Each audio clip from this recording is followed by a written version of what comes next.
Good day. Thank you for joining us on this workshop on Applied Legal Project Management 101. My name is Nicolene Schoeman-Louw. I'm an attorney, conveyancer, notary public and mediator. I practice as such at Schoeman-Louw Incorporated, based in Cape Town, South Africa. I'm also an internationally accredited legal project practitioner and, in my capacity as the representative of Schoeman-Louw Incorporated, the accredited training provider appointed by the International Institute of Legal Project Management in South Africa, I welcome you. I really hope that the session will be useful, and I hope to see you in some of our upcoming sessions later this year. Before we officially commence, I need to share our disclaimer with you. Please note that these slides, as well as the presentation, is copyright protected, and therefore that any unauthorized distribution is strictly prohibited. We're sharing with you in good faith today and ask that you respect that. As a key point of departure, I think it is important for us to look at the expectations of the client. First and foremost, what does the client want? What do they expect from their legal practitioner or lawyer or law firm? I've done a lot of reading on this, and I found the statistics, globally speaking, extremely interesting. This statistic shows us that clients are seeking well-organized outfits. And of course, they will not know what's going on behind the scenes, so to speak. But perhaps the tangible outcomes and the process in achieving those outcomes is where the client's perceived well-organized or disorganized judgment would lie. Interestingly, this is a 27% measurement. If you look at expertise, that's 21%. So before we even look at the rest of the statistics, already I want you to note that between being good at what you do, being an expert, having the theoretical knowledge, the way in which you go about executing that is almost, say for a few points, equally weighted in the mind of a client. It's become more critically important for clients to know you understand their business, the commercial side of this, not just the legal problem. What does this mean practically? Clear communication. Again, understanding my situation as a client and communicating clearly and unambiguously, weighted just 2 percentage points apart in the mind of the client. And then, of course, cooperation, that you become an extended member of your client's team. You are not an island functioning in a silo. So if we are to continue along the trajectory of our conversation, we need to have the next component of conversation not around what are important components to your client when electing a legal practitioner, a lawyer, or a law firm, how statistically you are measured, and what seems to be of equivalent importance. We cannot lose sight with the changing environment around us. The fact that we have been hearing words like Fourth Industrial Revolution, 4IR, digitization, modernization, the law firm of the future.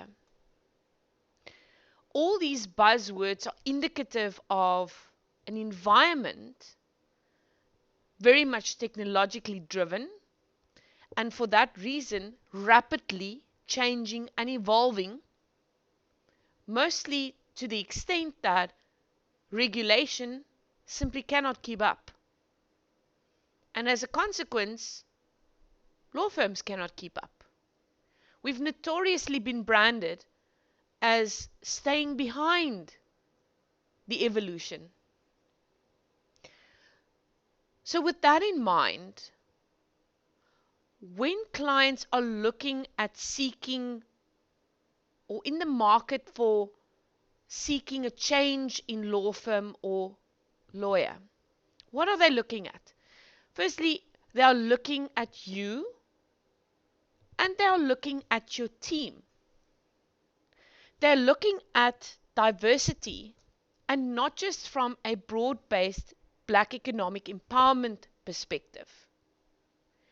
They are looking at your skill sets from a professional point of view.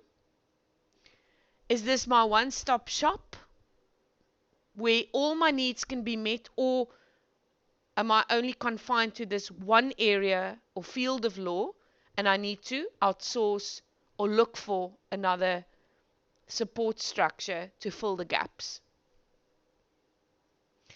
And of course, diversity goes far beyond race, color, and creed. Diversity in worldviews, gender, culture, very, very deep. And I think we can draw a lot as law firms from some of the publications that are meant for boards on diversification. What is your diversity plan? What's your strategy? What does the support structure look like? Do you have adequate support in-house? Do you have external partnerships? And that could even mean, if you are only focused on one particular area of law, I'm not suggesting you become a general practitioner. But do you have a trusted strategic partnership that can serve your clients who would otherwise be looking elsewhere completely? How or what is the feedback structure like? Are you measuring each other and committed to each other's improvement? In other words, if something goes wrong at a specific point of a matter, is there sufficient communication through the relevant channels so that you can address it before it becomes potentially unbridgeable or a reputational issue? Modern systems, yes. Project management. I'm not here to sell you technologies that drive project management. If you want to leverage them, that is great. But all the methodologies we will be teaching in this course are easily applicable in a manual way, with sticky notes, with whiteboards. I'm not saying you have to use electronic media. You can, of course, look at which portions of your execution process are automatable. Which standard notifications, perhaps, should be going to a client when certain milestones are reached, as opposed to typing an email manually? Have you looked at voice recognition software as an alternative to a dictaphone and a typist, as an example? Have you looked at email and document automation? What are those little administrative tasks which are important to be completed, but that can more easily be automated and essentially someone's time opened up to do something more valuable? And of course, continuous process of evolution along with your clients and along with the industry we are working in. Metrics. I have often criticized corporate clients in a constructive way for the fact that they tend to measure the performance of their legal teams against the cost. Yes, that should be one of the company metrics if one looks at sound governance frameworks. Absolutely. But it cannot be the only metric. You need to measure quality output. How many versions did we need to have? How many people had to check it before we got it to finality? Cost. Yes, absolutely. How do we ensure that we're efficient in our delivery? How do we benchmark against competitors? How quickly can we get it done versus how quickly a competitor gets it done? And then, of course, feedback internally from your team as you're executing, and feedback from the client. In many instances, I know we cringe at the thought of that. If a client values you enough, they'll tell you. They'll tell you whether it's good, bad, or ugly. And that feedback as a data point is often underestimated in its value. You have a chance to improve, to fine-tune, as opposed to a client who doesn't tell you about their unhappiness, but tells the whole world by giving you a poor review or putting out a post on social media, or just telling a whole bunch of people about how bad the experience was.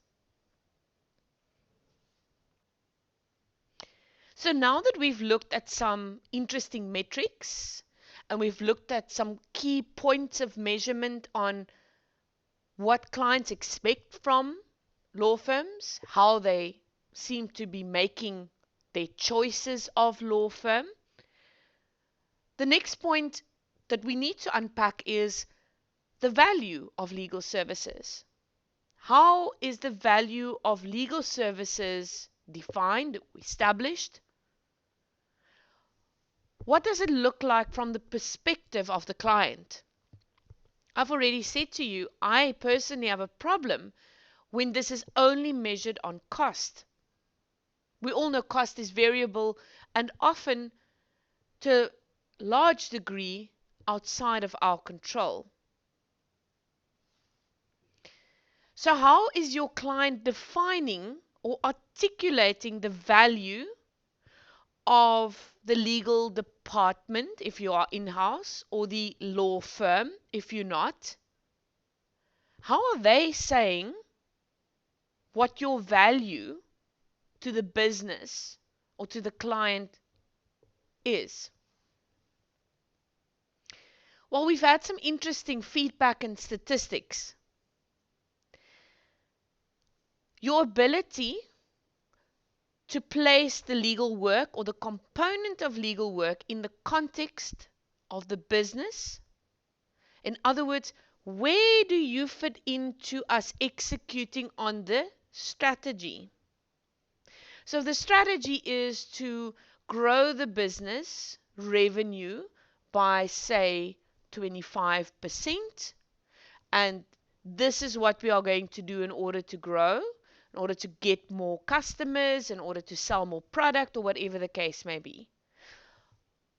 What is your role in that? Can you answer that question?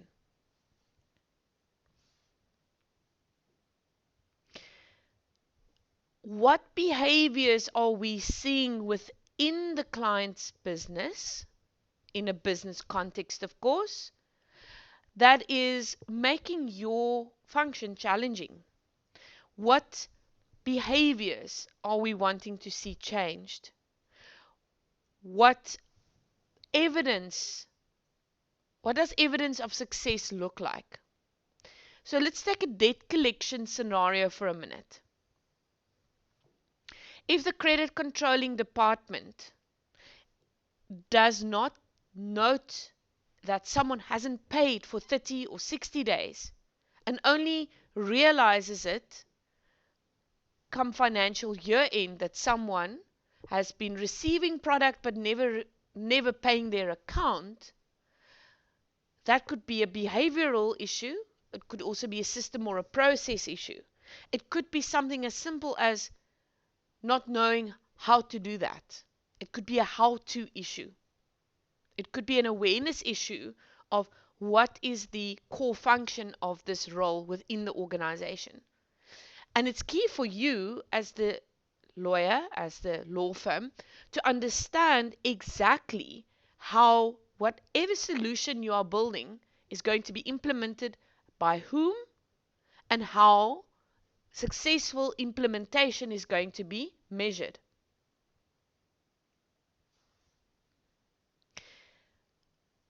All businesses, and if we look at any complaints that we see ventilated on social media about lawyers and law firms, I didn't know. I didn't see this coming. I didn't see the bill coming. I was never phoned back. I never knew what was going on in my matter. I need not regurgitate all the negative feedback. But the point is that clients often perceive what we do as mystical, as complex. And it's important for us as lawyers and law firms to master the art of simplifying complex matters, complex issues, to articulate it, to report before the client has to ask you what's going on now. If you see a change happening, to be proactive, not reactive when the client is already in a state of unhappiness. So what tools do you need to achieve some of these outcomes? First and foremost, you need to evaluate, plan what the client needs. What are the requirements for the work that needs to be executed? And you could be sitting or dealing with this from the perspective of being an in-house counsel and needing to propose to management how it will be dealt with in-house or how it will be outsourced to a law firm. Or a similar situation, you could be the attorney on a matter, perhaps a litigious matter, and you would need to advise the client that it needs to be outsourced to an advocate. It's critical to do enough planning, to build a plan, and to evaluate it as it is being executed. Now, fair enough, not every legal matter can be planned from start to finish without variation or without realizing that there may be variation, especially from a litigious point of view. But you need a minimum amount of planning that supports the ultimate success or outcome that you are seeking. You need to look at how to streamline a very administrative or time-consuming process. Again, what are some of the communications that need not be sent manually, that need not be sent in a time-consuming way? Are you using your resources to the best of your ability? And where can you improve? Continuous process. And what cost model is going to work for all parties? Are we looking at a fixed fee? Are we looking at a milestone fixed fee, a contract price, where you've been able to build in variations and so forth? Is it contingency, success-based? Or is it retainer-based? In other words, X amount of time, X amount of hours, when we run up, we top up? Or is it normal according to time-based cost and variable time-based costs? And then, of course, absolutely critical, once your matter is done, reflect critically what worked and what didn't work. How can we do it better next time? And have an engagement with everyone that was involved. And perhaps you'll adjust the way in which you request the feedback. depending on whether it's internal feedback, external feedback, and think about the exposure that that particular person may have had. So don't, the last thing you want to do is to send one standard survey out to every person who was involved in the project. If you want real feedback, you need to contextualize it. That's the only way you'll truthfully, meaningfully evolve. Now, we need to talk about how success is measured. Now, success in different contexts have a different meaning. And in the context of our discussion up to this point, we have unpacked how clients are statistically perceiving what they want, how they are electing lawyers and law firms. But it can also be that you have a situation where you have someone who is really good at the technical side, the expertise side, the skill of being a lawyer, and someone who's really good at process. We are not, let's be honest, well known for being good at both. So what does someone who's purely scored on technical ability, how is the success determined? Well, firstly, expertise, qualifications, experience, previous matters. Your key personal relationships, your interactions with others, often referred to as soft skills. I don't think it's soft. There's nothing soft about it. It's essential. You generally have a low number of matters that you are dealing with if you are purely scored on expertise. And then, of course, because you are focused and an expert in a niche field, there's often a case of limited competition. Conversely, someone who is good at process, there could be a collective experience. In other words, this person is well suited to deal with this problem. They can be supported by that person. So it's a collective puzzle that is put together in order to provide collective experience. It could also involve institutional relationships as opposed to interpersonal specifically. And please don't misunderstand. I'm not suggesting if you are really good at process, then you have zero people skills or zero soft skills or essential skills. I'm not suggesting that. In fact, later on in the program, we'll deal with how critical looking after that side of your own skill set and of your key members of staff truly is. Often we see process excellence as being able to handle high volumes. And of course, it's highly competitive. So there's a measure in two minds and potentially suited for different situations. But I want you to see that as much as we all aim to become great at what we do from a technical expertise, at a certain point, you would have reached capacity. You would have reached a ceiling. Whilst process excellence, or even a combination model, could unlock more opportunities for growth in your own practice. As a point of departure, it is important for us to understand the concept and definition of legal project management, particularly as defined by the International Institute of Legal Project Management. It is defined as the application of project management principles and practices to enhance the delivery of legal services. So what is the role of the legal project manager?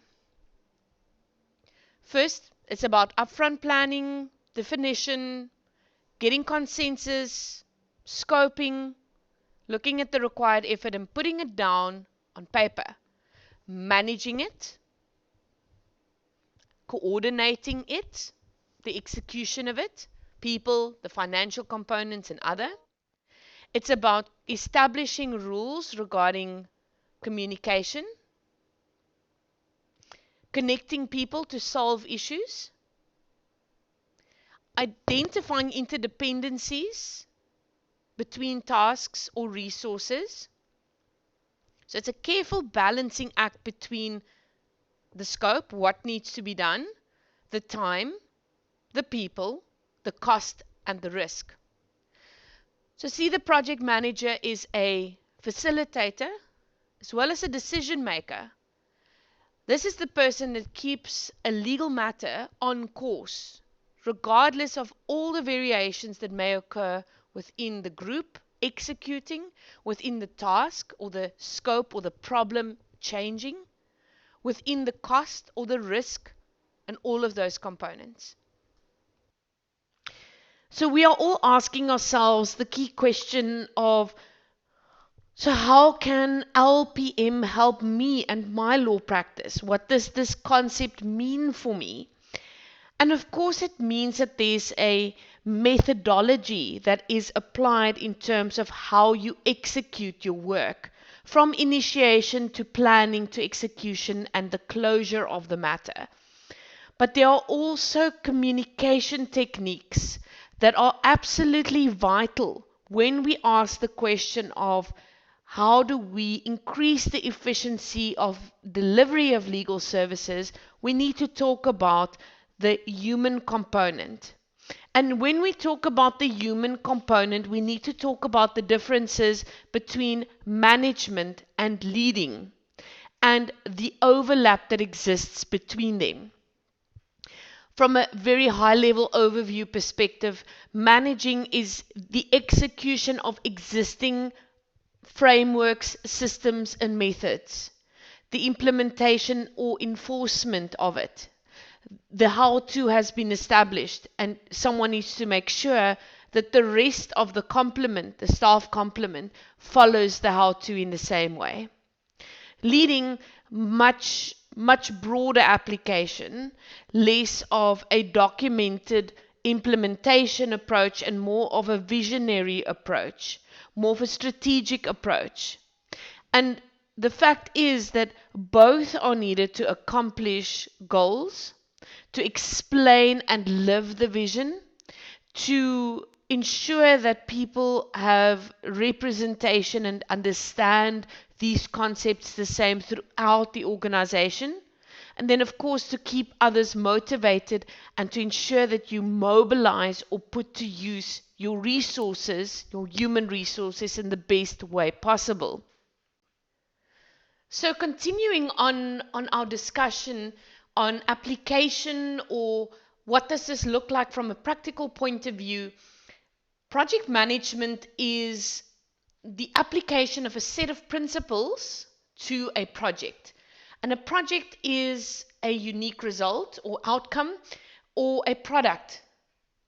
And essentially, it always has a definite or finite beginning and end. And when you start unpacking it in the way that I'm about to, you'll see that it always starts with the human.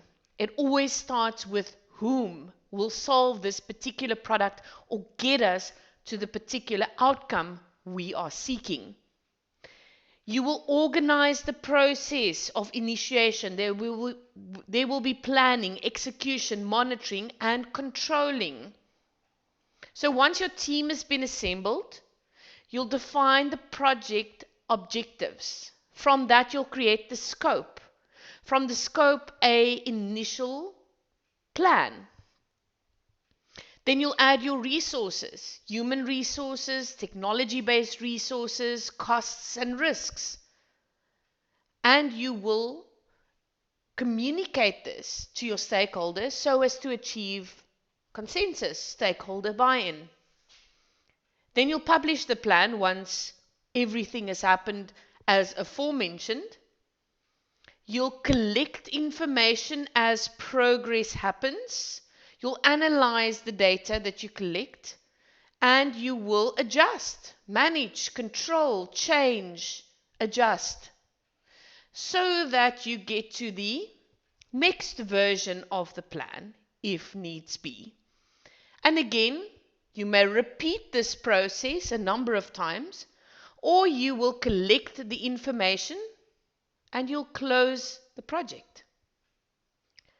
So a set of 10 principles is commonly accepted to find application in the method of legal project management, and actually project management as a whole.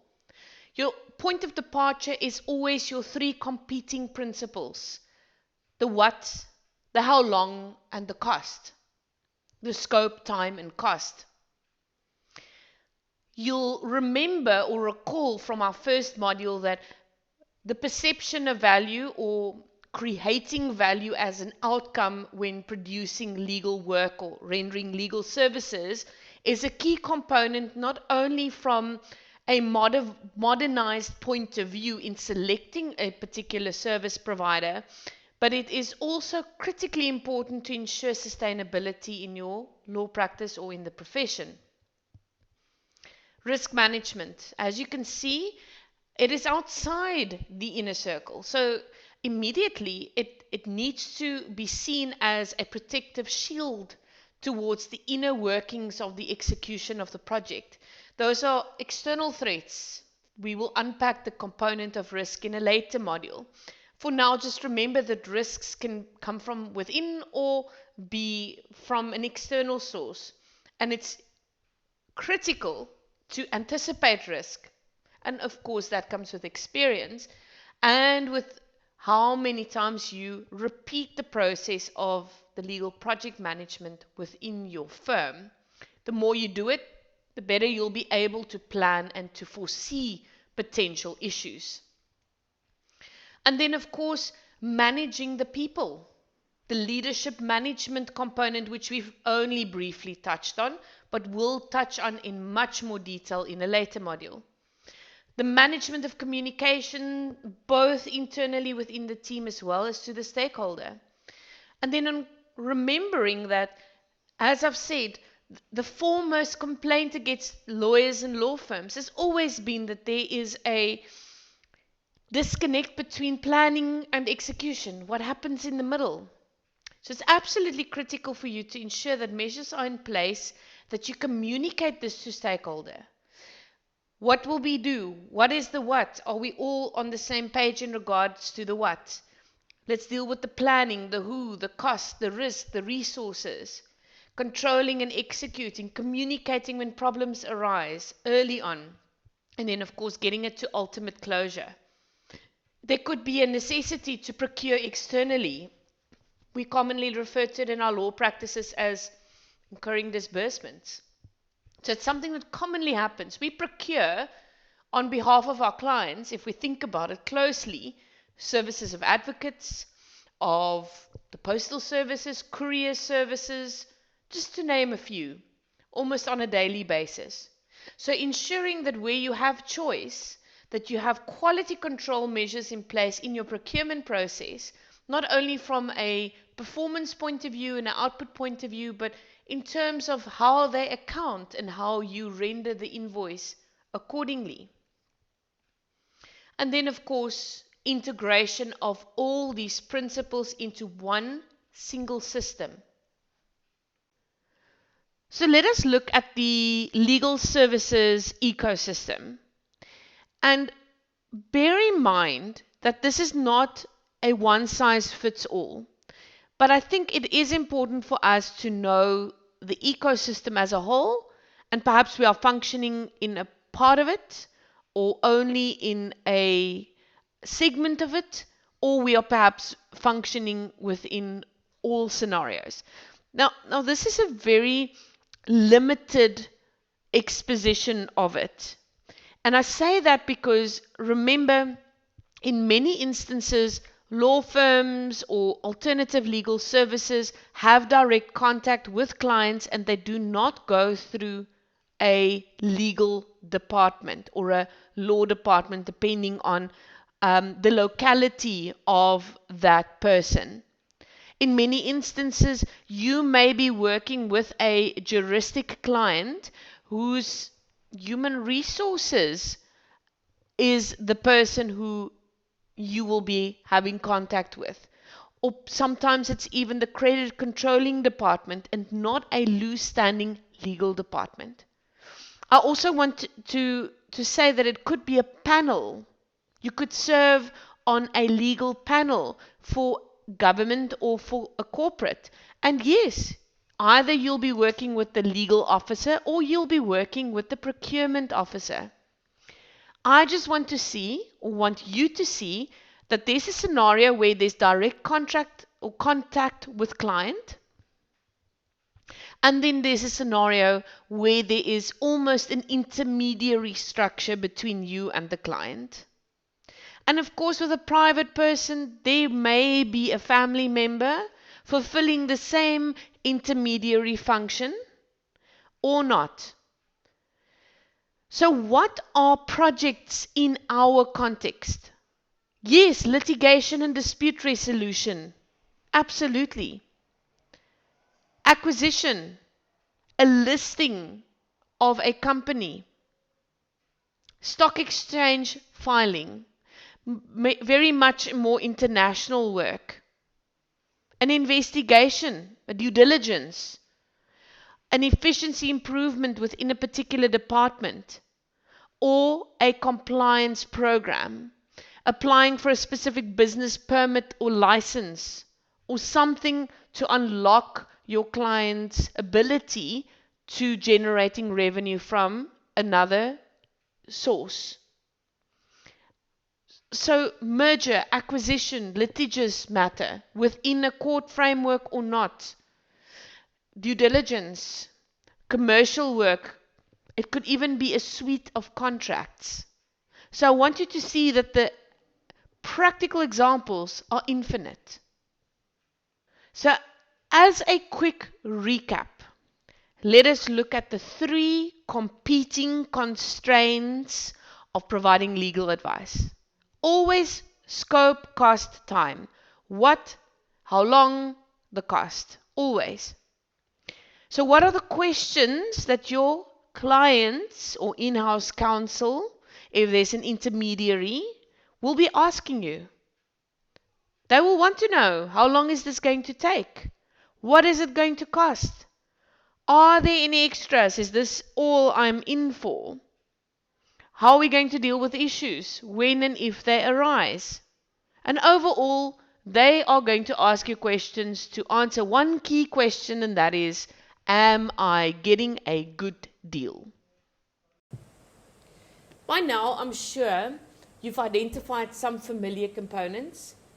You've identified that all of this isn't as foreign as you thought it was. You may even have recalled something from a previous training, or you may have read something somewhere, or a colleague may have mentioned something.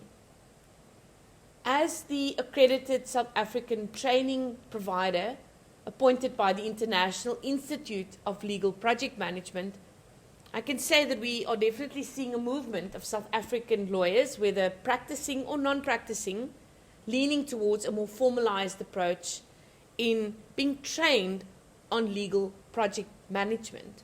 Why? Because we haven't been trained on each of the methodologies.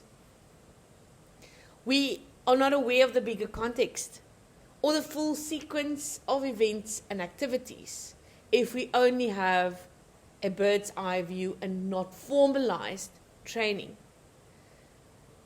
So the LPM framework gives beautiful guidance in regards to how to make this yours in your environment, whether practicing or non-practicing. It's a 4-phased framework. A definition or a scope phase, planning, delivery, and close. And of course, sub-items under each of the 4 main headings. Then, of course, we'll deal with legal design, we'll deal with workflows, your different methodologies, agile. We'll also deal with templates and technology. And as a conclusion, we'll deal with leadership, interpersonal skills, and the culture of your business or your environment, and ultimately the organizational capability. Essentially, treating your law firm practice or your department as a business unit by itself. So a lot of these skills will be related to the execution of a matter, but also build a methodology in which you will start rendering services in such a way that you are no longer just a lawyer, you're actually an entrepreneur. You're no longer just a lawyer in a legal department, you're actually someone who is part of the income generating functionality of the bigger business unit. So let's think about the problems that it solves for you. It helps you expand your revenue model in your practice, or perhaps even save costs for your department by ensuring that you understand how you can expand or change existing pricing and costing models. It can open the door for you to have an alternative to time-based billing so that you can get that deal which someone else got because they had the ability to do so. It allows you to create an environment that encourages mental resilience and well-being, something we don't talk about. We don't talk about all the pressures of our environment. We just see people exit. We just see people say, oh, it was terribly stressful. So as a law firm, ensuring that there's absolute transparency and that you deal with your matters in this way allows people to plan better, to slot in time to look over their own well-being and to slot in time in regards to achieving that. And there's, of course, a greater sense of prediction and control. Productivity. How many of us are stuck at a certain point in our law practices and we cannot break through this glass ceiling? And for years we've thought, oh, but we only have 8 hours a day that we can sell. How about it if there was a way to unlock getting more out of less? And then, of course, the team development. You can create teams that are focused on their contribution, that are run like a well-oiled machine, where every part has its function, it's clear, it's in order, it's intact, it has integrity, and the machine can run.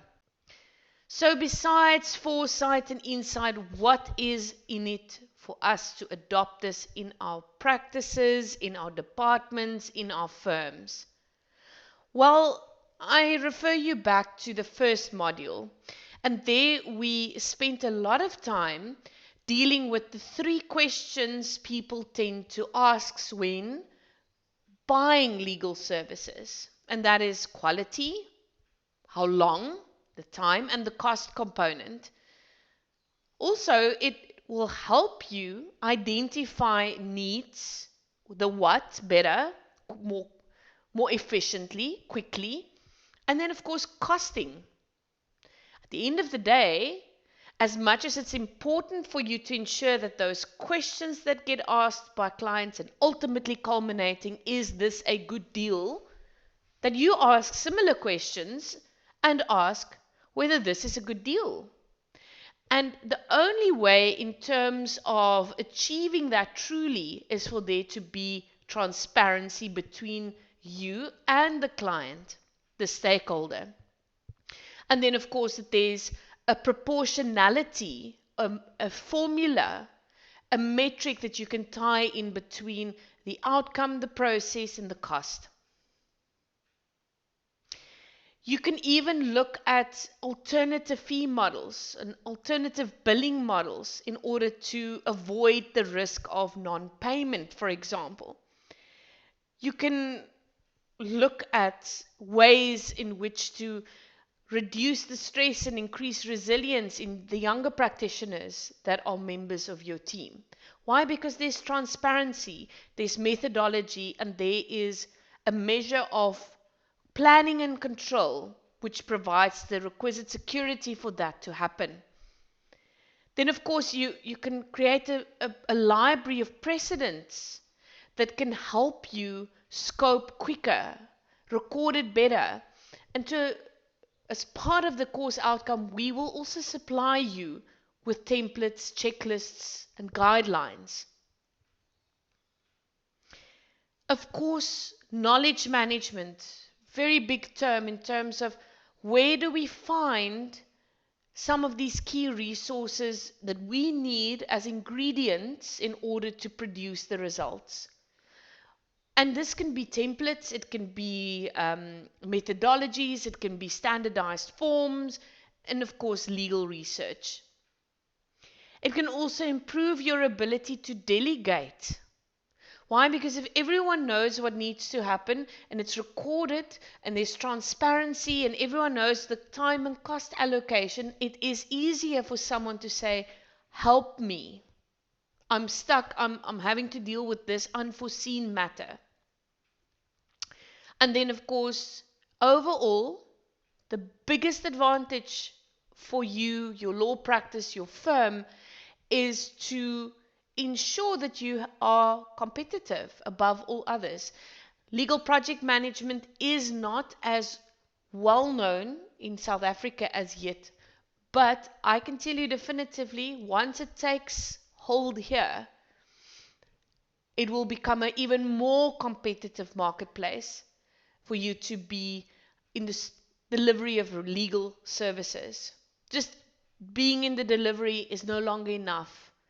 Having one qualification has for a long time not been good enough in order to secure the work.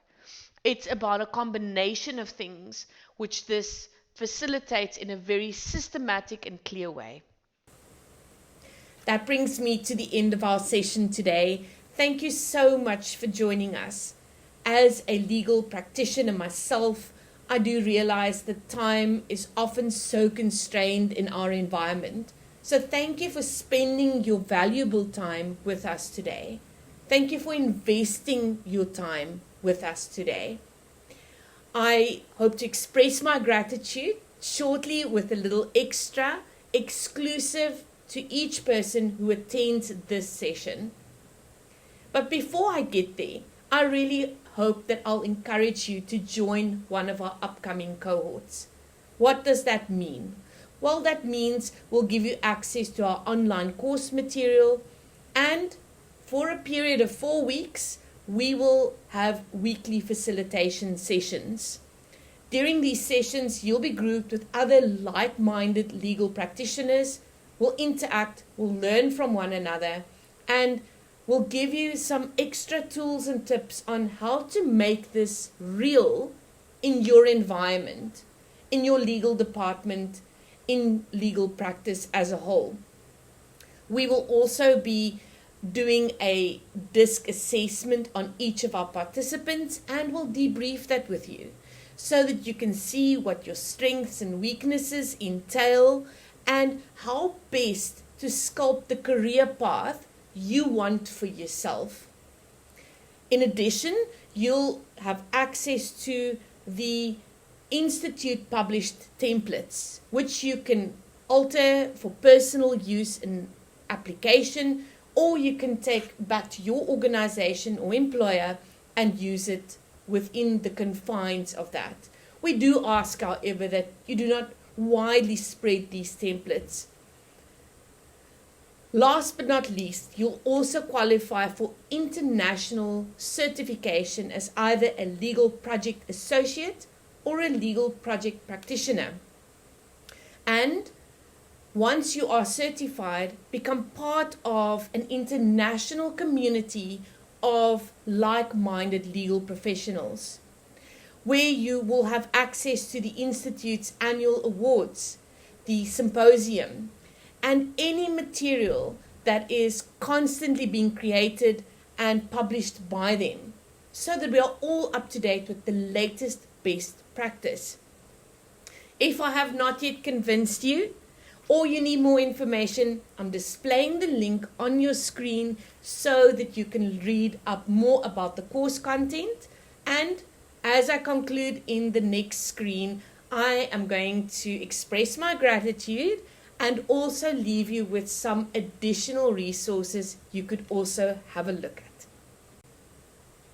So if you're not yet convinced, why not enroll for the free course we have created in conjunction with our friends at Africa Legal? I'm displaying the link on your screen. What you can do is you can complete that course. It gives you a good feel for what to expect in the official accredited course and your path towards international certification. If you are a young legal practitioner and you're not quite ready for the full course, why not watch our social pages, follow us please, and our website for any opportunities to attend one of our interactive workshops specifically meant for young legal practitioners, whether you are aspiring to be a candidate attorney, whether you know one, whether you are one, or whether you are newly admitted. Or if you think, I know someone in my organization that will really benefit from this, please do keep a lookout for that. And in conclusion, last but definitely not least, as a sign of sincere gratitude for your attendance today, you qualify for an exclusive 1,000 Rand discount on your ticket fee because you have attended this event. What you do to redeem it is simply to email us at info@pocketadvisor.co.za and to enroll for one of our upcoming cohorts. We will then process a manual invoice for you. Importantly though, it is only available directly from us at PocketAdvisor, regrettably not through any of our affiliate relationships. So you have to do the course with us in one of our own cohorts in order to qualify for this exclusive discount. For more information, or if you're struggling at any point of the process, please do not hesitate to email us at the email address on the screen, info@pocketadvisor.co.za, and we will happily oblige and assist. Have a super day, and I really hope that this is not the last conversation or interaction we'll have on what I think is the new wave of practicing law in a way that is joyous, that is impactful, and is valuable to the recipients or the beneficiaries of our legal services.